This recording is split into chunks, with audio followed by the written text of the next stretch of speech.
Hello, I'm Dr. Sage.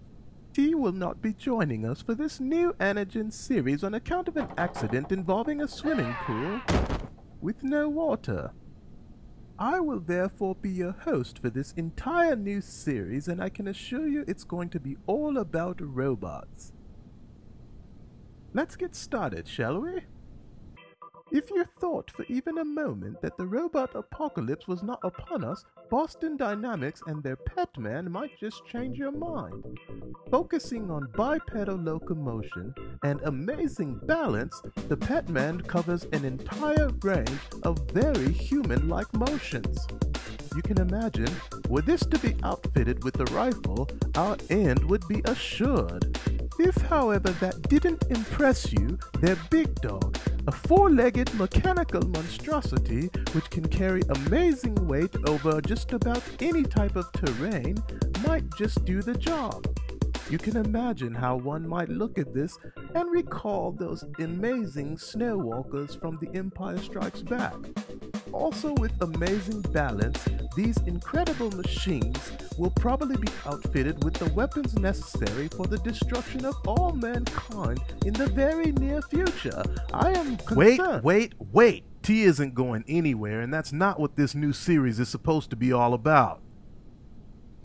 The rules have changed, the tools have changed, and if you want to get your project made without millions of dollars or major studio backing, then you need to look at some of the latest, greatest software that is on the market today.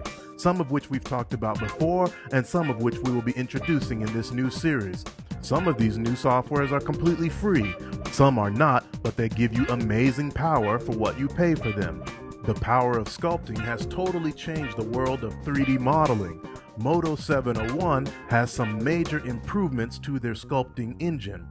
Previous versions of Modo did in fact have sculpting with their Pixar subdivisions, but the improvements and speed and brushes in Modo 701 have made it a sculpting powerhouse. Now with sculpting, you can do things that would have been extremely difficult in straight modeling with polygons. Instead of pushing so many points and polygons around by dragging and clicking, it's like painting with a brush. But in this case, you're not painting displacement maps. You really are working with real geometry on the real model, and you can begin to add levels of detail that you might have thought were impossible before.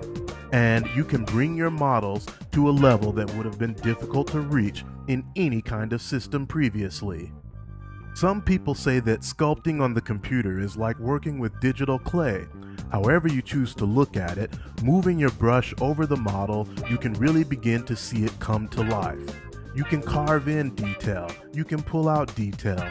Using a pressure-sensitive tablet like a Wacom Bamboo, light pressure gives you very light and soft strokes.